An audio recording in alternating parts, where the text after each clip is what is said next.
Hello friends, அண்ணா university 2020 regulation first இயர்க்கான examination வந்து ஜூலை 18ஆம் தேதியிலேருந்து start ஆகுது. இதில் கரண்ட் செமஸ்டருக்கான இம்பார்ட்டன்ட் கொஷின்ஸும் அதே மாதிரி அரிய சப்ஜெக்ட்டுக்கான இம்பார்ட்டன்ட் கொஷின்ஸும் வந்து அப்டேட் பண்ண சொல்லி நிறைய பேர் கேட்டிருந்தீங்க. இந்த இம்பார்ட்டன்ட் கொஷின்ஸ் எல்லாமே போன திங்கமே வந்து நான் வந்து அப்டேட் பண்ணுறேன்னு சொல்லியிருந்தேன். பட் ஒர்க் வந்து அதிகமாக இருந்தனால டிலே ஆகிடுச்சு. ஸோ டிலே ஆகுதுக்கு மன்னிச்சுங்க. இப்போவும் பார்த்தீங்கன்னா டைம் இல்லை. ஸோ இருந்தாலும் ஒவ்வொரு சப்ஜெக்ட்டுக்கான இம்பார்ட்டன்ட் கொஷின்ஸ்லாம் நான் வந்து அப்படியே ஷோ பண்ணிவிட்டு ஷார்ட்டாக சொல்லிடுறேன். டைம் கிடச்சுன்னு ஒவ்வொரு சப்ஜெக்ட்டும் தனித்தனி வீடியோஸாக வந்து அப்டேட் பண்ணிடுறேன். ஸோ வாங்க இப்போ சப்ஜெக்ட் வைஸாக பார்த்துலாம். ஃபஸ்ட்டு மேக்ஸிமம் எல்லா டிபார்ட்மெண்ட்டுக்குமே காமனான இருக்கிற சப்ஜெக்ட் வந்து ஃபஸ்ட்டு பார்த்துலாம். அதாவது HS3251 ப்ரொஃபஷனல் இங்கிலீஷ் 2, அதே மாதிரி SNM மேக்ஸ் சப்ஜெக்ட்டுக்கும் இன்ஜினியரிங் கிராஃபிக்ஸ் சப்ஜெக்ட் வந்து ஃபஸ்ட்டு பார்த்துலாம். ஃபஸ்ட்டு HS3251 ப்ரொஃபஷனல் இங்கிலீஷ் 2 இந்த சப்ஜெக்ட்டில் பார்ட்டியே 2 மார்க் பொறுத்த வரைக்கும் கிராமர் டாபிக்ஸில் வந்து கொஷின் கேட்பாங்க. அதனால் உங்களுக்கு புரிகிற வகையில் நாங்கள் என்ன பண்ணிடுறோம்னா எந்தெந்த கொஷின் நம்பருக்குலாம் எந்தெந்த கிராமர் டாபிக்லேருந்து கொஷின் கேட்பாங்கன்ட்டு யூனிட் வைஸாக வந்து அப்டேட் பண்ணியிருக்கோம். நீங்கள் வந்து இப்போ பார்ட்டியே 2 மார்க் பொறுத்த வரைக்கும் எல்லாமே கரெக்டாக அட்டன் பண்ணணும்னா என்ன பண்ணணும்னா, ஃபார் எக்ஸாம்பிள் இப்போ எரர் கரெக்ஷனா என்ன, எந்த மாதிரி வந்து கொஷின் வந்து கேட்பாங்க, இதுக்கான எக்ஸாம்பிள் கொஷினாக வந்து அப்டேட் பண்ணி டெலிகிராம் குரூப்பில் வந்து ஷேர் பண்ணியிருக்காங்க. இந்த மாதிரி கொடுத்துருக்கிற எல்லா டாப்பிக்குமே யூனிட் வைஸாக டீட்டெயிலாக வந்து அப்டேட் பண்ணியிருக்காங்க. ஸோ அது எல்லாத்தையும் பார்த்து நல்லா கற்று வச்சுங்க. நெக்ஸ்ட்டு பார்ட் பி பொறுத்த வரைக்கும் சேம் அதே மாதிரி உங்களுக்கு புரிகிற வகையில் யூனிட் வைஸாகவும் ப்ளஸ் கொஷின் நம்பர் வைஸாகவும் எந்தெந்த டாப்பிக்கு வந்து கொஷின் கேட்பாங்க போட்டிருக்கோம். ஃபார் எக்ஸாம்பிள் இப்போ 11A 11B இதை பொறுத்த வரைக்கும் இப்போ 11A வந்து பார்த்தீங்கன்னா இமெயில் ரைட்டிங் வந்து கேட்குறாங்கன்னா 11B வந்து எஸ்ஐ ரைட்டிங் கேட்பாங்க. அப்படி இல்லைனா வந்து ரெண்டுத்துலையுமே இமெயில் ரைட்டிங் வந்து கேட்கலாம். அப்படி இல்லை ரெண்டுத்துலையுமே வந்து எஸ்ஐ ரைட்டிங் கேட்கலாம். ஸோ இந்த மாதிரி பட் இந்த ரெண்டு டாப்பில் இருந்தால் கொஷின் வந்து கேட்பாங்க. இப்போது இமெயில் ரைட்டிங்காக நீங்கள் வந்து இந்த பார்ட் பி பொறுத்தவரை நீ எதையுமே படிக்கக்கூடாது. ஜஸ்ட் எல்லாத்துக்கான ஃபார்மேட் வந்து நீங்கள் தெரிஞ்சு வச்சுக்கணும். எக்ஸாம்பிளுக்கு இப்போ இமெயில் ரைட்டிங்கை பாருங்கள். இந்த இமெயில் ரைட்டிங் பொறுத்தவரையும் சேம் நீங்கள் வந்து லெட்டர் ரைட்டிங் என்ன பண்ணுவீங்களோ அதே தான். இது வந்து பார்த்தீங்கன்னா ஆன்லைனில் அனுப்புது. ஸோ என்ன பண்ணுவோம், ஃப்ரம்மில் வந்து நம்மளோட இமெயில் ஐடியும் அதே மாதிரி டூவில் வந்து அவங்களோட இமெயில் ஐடியும் சப்ஜெக்ட்டுக்கு போட்டுட்டு அதே மாதிரி சிசி பிசிசி ரெஸ்பெக்டஸ் இது மாதிரிலாம் வந்து வரும். இந்த மாதிரி ஒவ்வொரு டாப்பிக்குமே அதுக்கான ஃபார்மெட் இருக்கும். இது எல்லாமே நோட்ஸாக வந்து டெலிகிராம் குரூப்லேயே வந்து ஷேர் பண்ணியிருக்காங்க. இந்த மாதிரி அதுக்கான ஃபார்மெட் நீங்கள் வந்து யூஸ் பண்ணி நீங்கள் வந்து ஓன் சென்டென்ஸ் நீங்கள் வந்து எழுதினாலே போதும், கண்டிப்பாக வந்து நிறைய மார்க் வந்து போடுவாங்க. ஸோ இந்த இங்கிலீஷ் சப்ஜெக்ட் பொறுத்த வரைக்கும் யாருமே வந்து படித்து டைம் வேஸ்ட் பண்ணாதீங்க. ஜஸ்ட் அந்த கிராமர் டாபிக்ஸோட பேசிக்ஸ் நல்லா பார்த்துங்க. அதே மாதிரி பிக் கொஷனில் வந்து ஒவ்வொரு டாபிக்ஸுமே அதுக்கான ஃபார்மெட் நல்லா பார்த்து வச்சுங்க. இந்த ஃபார்மேட் யூஸ் பண்ணி உள்ளே இருக்கிற கண்டென்ட் எல்லாமே நீங்கள் வந்து ஓன் சென்டென்ஸ் வச்சு எழுதினாலே போதும். ஸோ இங்கிலீஷ் சப்ஜெக்ட் பொறுத்த வரைக்கும் இவ்வளோ தான். Next MA3251 statics and numerical control இந்த மேக்ஸ் சப்ஜெக்ட்டுக்கான இம்பார்ட்டன்ட் கொஷின்ஸ் பற்றி பார்க்கலாம் வாங்க. ஃபஸ்ட்டு இந்த SNM சப்ஜெக்ட் பொறுத்த வரைக்கும் நான் அப்படியே ஷோ பண்ணுறேன். இந்த இம்பார்ட்டன்ட் கொஷின்ஸ் இந்த இம்பார்ட்டன்ட் டாபிக்ஸ்லாம் அப்படியே ஷோ பண்ணுறேன். ஷோ பண்ணி முடிச்ச பிறகு நான் எந்த மாதிரி படிக்கணுன்ட்டு நான் அப்படியே சொல்லிடுறேன். ஸோ ஸ்க்ரீன்ஷாட்டும் இல்லை நோட் ஒன்று பண்ணி வச்சுங்க. இப்போ வாங்க, இந்த SNM சப்ஜெக்ட் பொறுத்த வரைக்கும் நான் சொல்கிற ஆர்டரில் நீங்கள் வந்து படிங்க. அப்போ தான் உங்களுக்கு வந்து சுலபமாக இருக்கும். அதாவது யூனிட் 3, யூனிட் 4, யூனிட் 5 அண்ட் லாஸ்ட்டாக வந்து யூனிட் 1 and 2 அந்த மாதிரி ஆர்டரில் வந்து படிங்க. அதன்படி யூனிட் 3ன்னு பார்க்கும்போது ஃபஸ்ட்டு எல்லாருமே கொஷின் டைப் நல்லா பாருங்கள். அதாவது ஏதோ ஒரு மெத்தடை யூஸ் பண்ணி இன்வெர்ஸ் ஆஃப் மேட்ரிக்ஸ் வந்து ஃபைண்ட் அவுட் பண்ண சொல்லுவாங்க. அதே மாதிரி ஏதோ ஒரு மெத்தடை வந்து யூஸ் பண்ணி லார்ஜஸ்ட் ஐகன் வேல்யூ வந்து ஃபைண்ட் அவுட் பண்ண சொல்லுவாங்க. சேம் கொஷினில் வந்து மேட்ரிக்ஸாக கொடுக்காம ஈக்குவேஷனாக கொடுத்துட்டு அதை வந்து சால்வ் பண்ண சொல்லுவாங்க. ஏதோ ஒரு மெத்தடை யூஸ் பண்ணி சால்வ் பண்ண சொல்லுவாங்க. இதில் பெரும்பாலும் என்ன பண்ணியிருக்காங்கன்னா இன்வெர்ஸ் ஆஃப் மேட்ரிக்ஸ் வந்து ஃபைண்ட் அவுட் பண்ணதுக்கு காஸ் ஜோர்டன் மெத்தடும் அதே மாதிரி largest eigen value find out பண்ணதுக்கு பவர் மெத்தடும் நிறைய கொஷினாக வந்து கேட்டிருக்காங்க. அதே மாதிரி கொஷின் பேப்பர் டைப் வந்து எந்த மாதிரி கேட்குறாங்கன்னா 11A12 11B12 ஸோ சப்டிவிஷனாக வந்து கேட்குறாங்க. அப்போ யூனிட் 3ல் பார்த்தோம்னா 13A1 வந்து காஸ் ஜோர்டன் மெத்தட் வந்து ஃபைண்ட் அவுட் பண்ண சொல்கிறாங்கன்னா சேம் 13A2 வந்து எதனா மேட்ரிக்ஸோ அப்படிலாம் வந்து ஈக்குவேஷனை கொடுத்துட்டு வேறு எதனா மெத்தட் யூஸ் பண்ணி ஃபைண்ட் அவுட் பண்ண சொல்லுவாங்க. அதனால் ஒரு கொஷினை வந்து நீங்கள் கம்ப்ளீட்டாக அட்டன் பண்ணதுக்கு ஒன்று நீங்கள் வந்து என்ன பண்ணுறீங்கன்னா 1, 2, 3வது மெத்தட் வந்து நல்லா பாருங்கள். அப்படி இல்லைனா 1, 2, 4வது மெத்தட் வந்து நல்லா பாருங்கள். அதே மாதிரி எல்லா கொஷினும் வந்து நீங்கள் வந்து ஃபுல்லாக பார்க்க வேண்டிய அவசியம் இல்லை. இப்போ காஸ் ஜோர்டன் மெத்தடை யூஸ் பண்ணி ஒரு மேட்ரிக்ஸை கொடுத்துட்டு அதோட இன்வெர்ஸ் வந்து ஃபைண்ட் அவுட் பண்ண சொல்கிறாங்கன்னா அந்த ஒரு சம் வந்து நல்லா பாருங்கள். மற்ற மாடல் சம்லாம் பார்த்தீங்கன்னா நீங்கள் பார்க்க வேண்டிய அவசியம் இல்லை. அந்த ஒரு சம் நீங்கள் வந்து தெரிஞ்சுட்டாலே கொஷினில் அந்த மேட்ரிக்ஸில் இருக்கிற நம்பர்லாம் சேஞ்ச் பண்ணி கொடுத்தாலே நீங்கள் வந்து ஈஸியாக வந்து போட்டுருங்க. ஸோ ஜஸ்ட் ஒரு மாடல் சம் மட்டும் நல்லா பார்த்துங்க ஒவ்வொரு மெத்தட்லையும். நெக்ஸ்ட்டு யூனிட் 4 இந்த யூனிட் 4ல் வந்து ஃபஸ்ட்டு மெத்தட் யூஸ் பண்ணி கம்பல்சரி ஒரு கொஷின் கன்ஃபார்மாக வந்துடும். ஸோ எல்லாருமே கம்பல்சரி எது படிக்கிறீங்களோ இல்லையோ இந்த மெத்தட் யூஸ் பண்ணி அது மூலிமா சால்வ் பண்ணுற கொஷின்ஸ்லாம் வந்து நல்லா பார்த்துங்க. பட் இதை வச்சு ஒரு சப்டிவிஷன் மட்டும் தான் வந்து அட்டன் பண்ண முடியும். ஸோ செகண்ட் சப்டிவிஷனுக்கு வந்து இந்த ரிமைனிங் கொஷின் நல்லா பார்த்துங்க. நெக்ஸ்ட் யூனிட் 5 பொறுத்தவரைக்கும் இந்த 3 மெத்தடுமே ரொம்ப இம்பார்ட்டன்ட். ஸோ இந்த 3 மெத்தடில் இருக்கிற சம்ஸ்லாம் நல்லா பாருங்கள். ஆல்ரெடி சொன்னதே தான். இப்போ ஒரு சம் வந்து நீங்கள் வந்து பார்க்குறீங்கன்னா அந்த சம்மை பேஸ் பண்ணி வர மாடல் சம்ஸ் நீங்கள் வந்து எதையுமே பார்க்க வேண்டிய அவசியம் இல்லை. ஸோ அதனால் எல்லாருமே அந்த மெத்தட் வந்து நல்லா புரிஞ்சுன்னு படிங்க. சேம் அதே மாதிரி இந்த யூனிட் 1க்கும் யூனிட் 2க்கும் இம்பார்ட்டன்ட் மெத்தட் வந்து கொடுத்துருக்கோம். பட் இது ஏன் நான் வந்து கடைசியாக கொடுத்துருக்கேன்னா இந்த சம்மை பார்த்தாலே உங்களுக்கே புரியும், ஏகப்பட்ட ஒரு பெரிய சம் மாதிரி தெரியும். ஸோ அதனால் இது வந்து நீங்கள் கடைசியாக பார்த்துங்க. ஓகே, இந்த SNM பொறுத்தவரைக்கும் நான் இம்பார்ட்டன்ட் மெத்தட் வந்து சொல்லிட்டேன். ஸோ நீங்கள் வந்து சம்ஸ்லாம் வந்து ஒர்க் அவுட் பண்ணி பார்த்து இம்பார்ட்டன்ட் சம்ஸ்லாம் வந்து டெலிகிராம் குரூப்பில் வந்து ஷேர் பண்ணியிருக்காங்க. ஸோ அதை வச்சு நீங்கள் வந்து சால்வ் பண்ணி கற்றுங்க. நெக்ஸ்ட்டு GE3251 இன்ஜினியரிங் கிராஃபிக்ஸ் சப்ஜெக்ட்டுக்கான இம்பார்ட்டன்ட் கொஸ்டின் பற்றி பார்க்கலாம். EG சப்ஜெக்ட் பொறுத்தவரை யூனிட் 1ல் எலிப்ஸ், பேரபோலா, ஹைப்பர்போலா இந்த 3 டாப்பிக்லேருந்து கம்பல்சரி ஒரு கொஸ்டின் வந்துடும். அதே மாதிரி இந்த ஃப்ரீ ஹேண்ட் ஸ்கெட்சிங் எக்ஸ்ட்ரா வந்து பார்த்துச்சிங்க. அதாவது இந்த ஃப்ரீ ஹேண்ட் ஸ்கெட்சிங் பொறுத்தவரைக்கும் உங்களுக்கு வந்து ஜாக் பண்ணுறான். இதை பேஸ் பண்ணி ஒரு கொஸ்டின் வந்து கேட்டுட்டாங்கன்னா இதில் வந்து படிக்க வேண்டிய அவசியம் இல்லை. அதே மாதிரி வரையத்துக்கும் வந்து அந்தளவு வந்து கஷ்டமாகவும் இருக்காது. ஜஸ்ட் ஒரு 3D டயக்ராம் வந்து கொடுக்குறாங்களா, அதோட ஃப்ரண்ட் பொசிஷன் வந்து எந்த மாதிரி இருக்கும், டாப் வந்து எந்த மாதிரி இருக்கும், பாட்டம் வந்து இந்த மாதிரி இருக்கும். இந்த மாதிரி ஒவ்வொரு சைடோட வியூ வந்து வரைய போகிறீங்க. ஸோ இந்த கொஸ்டின் வந்து கேட்டுட்டா விட்டுறாதீங்க. ஸோ நல்லா வந்து வரைஞ்சிருங்க. ஜஸ்ட் என்ன பண்ணுறீங்கன்னா அந்த எலிப்ஸ், பேரபோலா, ஹைப்பர்போலா இது வந்து நல்லா பார்த்துங்க. அது கூட அந்த ஃப்ரீ ஹேண்ட் ஸ்கெட்சிங் ஜஸ்ட் அந்த பேசிக் மட்டும் தெரிஞ்சு வச்சுங்க. அப்புறம் யூனிட் 2ல் பொறுத்த வரைக்கும் பாயிண்ட், லைன், பிளேன் மொத்தமே இந்த 3 டாபிக் தான் இருக்கும். இதெல்லாம் 2 டாபிக் நீங்கள் வந்து நல்லா தேர்வாக படிச்சிக்கணும். நெக்ஸ்ட் யூனிட் 3 பொறுத்தவரை ப்ரிசம், பிரமிட், சிலிண்டர். ஸோ எல்லாமே வந்து பார்த்தீங்கன்னாக்கா அந்த ஷேப் தான் வர வைப்பீங்க. அது மெத்தட்லாம் பார்த்தீங்கன்னா ஒரே மெத்தட் தான். ஸோ அது எல்லாத்தையும் பேசிக் வந்து சொல்லி கொடுத்துருப்பாங்க. ஸோ சொல்ல வேண்டிய அவசியம் இல்லைன்னு நினைக்கிறேன். அதே மாதிரி இந்த ப்ரிசம், இந்த யூனிட் 4 பொறுத்தவரைக்கும் இந்த ப்ரிசம், பிரமிட், இந்த கோன் வந்து பார்த்துக்கணும். சிலிண்டர் பதிலாக கோன் நல்லா பார்த்துங்க. யூனிட் 5ல் பொறுத்தவரை ப்ரிசம், பிரமிட், சிலிண்டர். ஸோ இந்த டாபிக்ஸான இம்பார்ட்டன்ட் கொஸ்டின்ஸ் வந்து ஆல்ரெடி டெலிகிராம் குரூப்லேயே இருக்குது. இருந்தாலும் நான் இப்போ அப்படியே ஷோ பண்ணிடுறேன். ஸோ நீங்கள் வந்து இது எல்லாத்தையும் பார்க்க வேண்டிய அவசியமே இல்லை என்னை பொறுத்தவரையும். அது ஒரு கொஷின் வந்து பார்த்துட்டிங்களா, அதோட பேசிக் தெரிஞ்சாலே போதும். மற்ற கொஷின் வந்து பார்த்தீங்கன்னா அந்த எக்ஸாகோனல் ஷேப்பாக அந்த எக்ஸாகோனல் ஷேப் வந்து கடைசியாக வந்து வர வைக்கணும். ஸோ அந்த கொடுத்துருக்கிற டைமென்ஷன் ஏற்ற மாதிரி வர வைக்கணும். மற்றபடி அந்த மெத்தட்லாம் எல்லாமே ஒரே மாதிரி தான் இருக்கும்.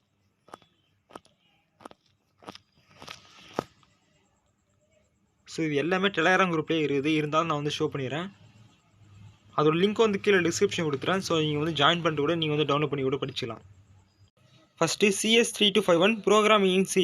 இதில் வந்து இம்பார்ட்டன்ட் கொஷின்ஸ் பார்க்கும்போது யூனிட் 1ல் ஸோ கொடுத்துரு எல்லா இம்பார்ட்டன்ட் கொஷின்ஸ் வந்து நல்லா பாருங்கள். சப்போஸ் உங்களால் படிக்க முடியல மட்டும், அதாவது நீங்கள் ஃபுல்லாக படிச்சிங்கன்னா கம்பல்சரி பார்த்தீங்கன்னா நல்ல மார்க்கே வாங்கலாம். சப்போஸ் உங்களால் படிக்க முடியல, நீங்கள் வந்து எவ்வளோ கொடுத்தாலும் நான் வந்து பார்த்தீங்கன்னா அதிகபட்சம் 4 கொஷின் 3 கொஷின் தான் படிப்பேன்னா, நான் கொடுத்துரு அந்த டிக் பண்ணிக்கிற கொஷின்ஸ் ஆச்சு நீங்கள் வந்து நல்லா பாருங்கள். ஸோ அதுதான் அந்த வந்து டிக் பண்ணி வச்சுருக்கேனே. ஸோ ஓகேவா. ஸோ இந்த யூனிட் 4 பாருங்கள், அந்த ஷிங்க்லி லிங்க்டு லிஸ்ட்டு. இந்த ப்ரோக்ராமிங் சி பொறுத்தவரை எல்லாமே இந்த ப்ரோக்ராம் பேஸ் பண்ணி தான் வந்து கொஷின் தான் கேட்குறாங்க. ஸோ அதில் வர ப்ரோக்ராம்ஸ் அதில் என்னென்னலாம் கொடுத்துருக்கோம் நல்லா பார்த்துங்க. Next PH3251 material science. இதுக்கான இம்பார்ட்டன்ட் கொஷின்ஸ் பார்க்கும்போது என்னை பொறுத்தவரைக்கும் இந்த யூனிட் 1ல் BCC, FCC, அந்த HCP அந்த 2வது கொஷின்லேருந்து கம்பல்சரி ஒரு கொஷின் கன்ஃபார்மாக வந்துடும். நெக்ஸ்ட் அந்த பிளாஸ்டிக் டிஃபார்மேஷன் மெக்கானிசம், இந்த கொஷினும் பார்த்தீங்கன்னா அடிக்கடி கேட்குற கொஷின் தான். பெரும்பாலும் இந்த 2 கொஷின் படிச்சினாலே கண்டிப்பாக வந்து ஒரு கொஷின் கேட்டுருவாங்க. இருந்தாலும் சில டைம் ரொம்ப டஃப்பான கொஷின் பேப்பர் அப்படின்ற பட்சத்தில் அந்த எக்ஸ்ட்ரா அந்த 2 கொஷின் வந்து கொடுத்துருக்கேன். ஃபர்ஸ்ட் சேஃப்டிக்காக தான் கொடுத்துருக்கேன். மற்றபடி இந்த 2 கொஷின் படித்தாலே போதுமானதான் நான் சொல்லுவேன். நெக்ஸ்ட்டு யூனிட் 2 GMR டிவைஸ், அந்த குவாண்டம் இன்டர்ஃபரன்ஸ் டிவைஸ், அதே மாதிரி அந்த டென்சிட்டி ஆஃப் எனர்ஜி ஸ்டேட்ஸ். இந்த 3 கொஷின் நல்லா பார்த்துங்க. அது கூடவே அந்த மொத்தமே அந்த 5 கொஷின் நல்லா பார்த்தீங்கன்னா கம்பல்சரி ஒரு கொஷின் இல்லை 2 கொஷின் கூட நல்லா தெரிஞ்ச மாதிரி வரும். நெக்ஸ்ட்டு யூனிட் 3 அந்த ஸ்காட்டி டயோட். அந்த என்னை பொறுத்தவரைக்கும் இந்த யூனிட் 3ல் ஆல் எஃபெக்ட் அந்த டிவைஸ், அதில் வர அந்த டிவைஸ் ஆல் எஃபெக்ட் அந்த ஃபுல் இது வந்து பார்த்தீங்கன்னா நல்லா படிச்சிங்கன்னா கம்பல்சரி இந்த ஆல் எஃபெக்ட் எப்போவுமே கேட்குறாங்க. ஸோ அதனால் இந்த ஒரு 2வது கொஷின் ஃபஸ்ட் நீங்கள் படிச்சுட்டு மீதி இருக்கிற கொஷின்ஸ் நீங்கள் வந்து படிக்க ஆரம்பிக்கலாம். ஸோ இப்போ டைம் இல்லாதனால வந்து நான் வந்து ஃப்ளோவில் தான் பேசிகிட்டு இருக்கேன். ஸோ ஏன்னா வந்து பார்த்தீங்கன்னாக்கா கொஞ்சம் தடுமாறுவேன். ஸோ அதெல்லாம் அட்ஜஸ்ட் பண்ணுறேன். நெக்ஸ்ட்டு யூனிட் 4 இதில் வந்து ஃபஸ்ட் கொஷின் பாருங்கள், அந்த light detector and solar cells. இதில் இந்த சோலார் செல்ஸ் ரொம்ப இம்பார்ட்டன்ட். ஸோ இந்த கொஷின்லாம் நல்லா பார்த்துங்க. இதே வந்து பார்த்தீங்கன்னா சில டைம் ஆப்டோ எலக்ட்ரானிக் டிவைஸ் அந்த மாதிரி கொஷினாகவும் கேட்கலாம். ஸோ இந்த மாதிரி கொடுத்துருக்கிற அந்த 5 கொஷின் நல்லா பார்த்துங்க. சப்போஸ் உங்களால் ஆல்ரெடி சொன்ன மாதிரி படிக்க முடியலாம் மட்டும் அந்த டிக் பண்ணிக்கிற கொஷினாச்சும் நல்லா பார்த்துங்க. நெக்ஸ்ட் யூனிட் 5 பொறுத்தவரைக்கும் அந்த 4வது கொஷின் ரொம்ப இம்பார்ட்டன்ட். ஸோ அடிக்கடி கேட்குற கொஷின். ஃபஸ்ட்டு என்ன பண்ணிங்கன்னா அந்த 4வது கொஷின் படிச்சுட்டு அதுக்கப்புறம் அந்த கார்பன் நேனோ டியூப்ஸ் அதோட ப்ராப்பர்ட்டிஸ்லாம் என்ன, ஸோ அதில் கொடுத்துருக்க கொஷின் நல்லா பாருங்கள். ஸோ மெட்டீரியல் சயின்ஸ்க்கான இம்பார்ட்டன்ட் கொஷின்ஸ் வந்து இதுதான். Next PH3256 physics for information science. So இப்போத்தி எல்லாத்தையுமே டீட்டெயில்ஸாக சொல்லது வந்து எனக்கு வந்து டைம் இல்லை. ஸோ நான் வந்து அப்படியே ஷோ பண்ணிடுறேன். ஜஸ்ட் ஆல்ரெடி சொன்னதே தான். அதாவது கொடுத்துருக்க கொஷின்ஸ் கம்பல்சரி நீங்கள் வந்து நல்லா பாருங்கள். அதுலேயே அந்த டிக் பண்ணுற கொஷின்ஸ்லாம் வந்து சாய்ஸ் விடாமல் நல்லா பார்த்துங்க. அந்த ரவுண்ட் பண்ணிக்கிற கொஷின்ஸ்லாம் பார்த்தீங்கன்னா ரொம்ப இம்பார்ட்டன்ட். அதாவது இருக்கிற கொஷின்ஸ்லேயே ரொம்ப இம்பார்ட்டன்ட். ஸோ அதெல்லாம் வந்து ஃபஸ்ட்டு ஏற்றோன்னே அந்த மாதிரி கொஷின்ஸ் வந்து பாருங்கள். Next PH3202 physics by electrical engineering சப்ஜெக்ட்டுக்கான இம்பார்ட்டன்ட் கொஷின்ஸ். ஸோ அதில் வந்து டைபிக்கல் கெப்பாசிட்டர் அந்த 3வது கொஷின் ஃபஸ்ட்டு பாருங்கள். மீதி இருக்கிற கொஷின்ஸ்லாம் நெக்ஸ்ட் பாருங்கள். ஸோ இந்த மாதிரி ஒவ்வொரு இதுவும் அப்படியே நான் ஷோ பண்ணிகிட்டே இருக்கேன். ஸோ இதுக்கான டீட்டெயில்ஸ் எல்லாமே வந்து பார்த்தீங்கன்னா தனித்தனி வீடியோஸாக போடுறேன். அதாவது இப்போ நான் ஒன்றா கொடுத்துருக்கிற அந்த இம்பார்ட்டன்ட் கொஷின்ஸ்லாம் தனித்தனி வீடியோஸாக நான் வந்து அப்டேட் பண்ணிடுறேன். ஸோ இப்போது டைம் இல்லாத பட்சத்தில் நான் வந்து இப்போ நிறைய பேர் வந்து அவசரமாக கேட்டிருந்தீங்க. அதனால் நீங்கள் கேட்ட சப்ஜெக்ட்டுக்கான இம்பார்ட்டன்ட் கொஷின்ஸ்லாம் வந்து ஒரே வீடியோவில் போட்டேன். Okay, next PH3254 physics by electronics engineering. இதில் அந்த ஃபஸ்ட்டு கொஷின்லேருந்து கம்பல்சரி ஒரு கொஷின் வந்து வந்துடும். ஸோ நீங்கள் வந்து ஃபஸ்ட்டு கொஷின் நல்லா பார்த்துங்க. மிச்சம் இருக்கிற கொஷின்லாம் நெக்ஸ்ட் அப்படியே பார்த்துங்க. முக்கியமாக அந்த NaCl ZnS இந்த கொஷின்லாம் நல்லா பார்த்துங்க. அந்த ஒவ்வொரு கொஷினும் அந்த பேக்கிங் ஃபேக்டரி அந்த மாதிரி அந்த டயக்ராம் வச்சுலாம் பார்த்தீங்கன்னா அந்த கேல்குலேஷனை பண்ணுவாங்க. ஸோ எவ்வளோ எலக்ட்ரான் இருக்குது எல்லாம் வந்து கண்டுபிடிப்பாங்க, அட்டாமிக் ரேடியஸ்லாம். ஸோ அதில் எல்லாமே நல்லா பார்த்துங்க. ஸோ யூனிட் 3 ஆல் எஃபெக்ட் நல்லா பார்த்துங்க. யூனிட் 4 ஆல்ரெடி சொன்ன மாதிரியே தான். So unit 5 next BE3254 electrical and instrumentation engineering EIE. இதில் அந்த யூனிட் 1 வந்து ஆட்டோ டிரான்ஸ்ஃபார்மரும் 3 ஃபேஸ் டிரான்ஸ்ஃபார்மரும் ஃபஸ்ட்டு பார்த்துட்டு மிச்சர் கொஷின் நெக்ஸ்ட்டு பாருங்கள். நெக்ஸ்ட்டு யூனிட் 2ல் வந்து அந்த கொடுத்துருக்க 5 கொஷின் படிச்சின்னா கம்பல்சரி நீங்கள் வந்து பார்த்தீங்கன்னா ஒரு கொஷினும் அப்படின்னா 2 கொஷினுமே தெரிஞ்ச மாதிரி கூட வந்துடும்.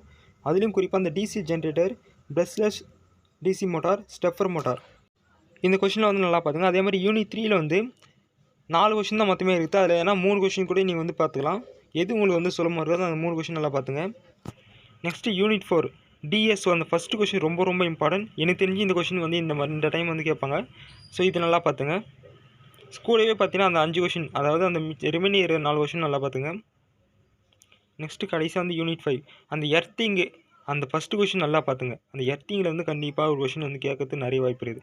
Next BE3255 basic civil and mechanical engineering அதுக்கான இம்பார்ட்டன்ட் கொஷின்ஸ் முடிஞ்ச வரையும் நான் கொடுத்துருக்கிற அந்த ஆர்டர்லேயே படிங்க. ஃபஸ்ட்டு அந்த யூனிட் 5ல் எடுத்து படிங்க. அதுலேயும் அந்த 1வது கொஷின் 4வது கொஷின் ஃபஸ்ட்டு படிச்சுட்டு மிச்சர் கொஷின் நெக்ஸ்ட்டு படிங்க.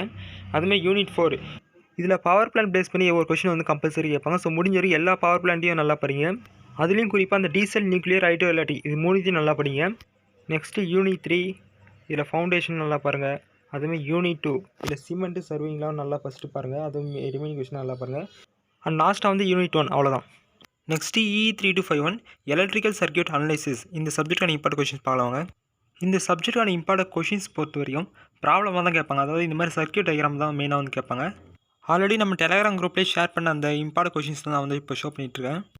யூனிட் 1 தவிர்த்து மிச்சம் இருக்கிற அந்த 4 யூனிட்டுக்கான இம்பார்ட்டன்ட் கொஷின்ஸ்லாம் இதில் வந்து இருக்குது. ஜஸ்ட் இது வந்து இம்பார்ட்டன்ட் கொஷின்ஸ் தான் நீங்கள் வந்து பார்க்காம மாடல் கொஷினாக இதில் இருக்கிற கொஷின்ஸ்லாம் நீங்கள் வந்து ஒர்க் அவுட் பண்ணி பாருங்கள். எதுக்குன்னு பார்த்தோம்னா இந்த சப்ஜெக்ட்டும் அதே மாதிரி EC டிபார்ட்மெண்ட்டில் வர அந்த CA சப்ஜெக்ட்டும் மேக்ஸிமம் கொஷின்ஸ் வந்து இந்த மாதிரி சர்க்யூட் பேஸ் பண்ணி தான் கொஷின் கேட்பாங்க. ஸோ இந்த மாதிரி இப்போ ஷோ பண்ணுற அந்த மாடலாம் நீங்கள் வந்து நல்லா பார்த்தீங்கன்னா எக்ஸாமில் கேட்குற கொஷின்ஸ்லாம் நீங்கள் வந்து ஈஸியாக ஆன்சர் பண்ண முடியும். ஸோ மற்ற சப்ஜெக்ட்னா கூட இந்த மாதிரி கொஷின்ஸ் தான் வரும்னு சொல்லலாம். பட் இந்த சப்ஜெக்ட் பொறுத்தவரைக்கும் இவங்களே வந்து இந்த சர்க்யூட் வந்து இவங்களுக்கு கூட ஓனாக கூட கேட்பாங்க.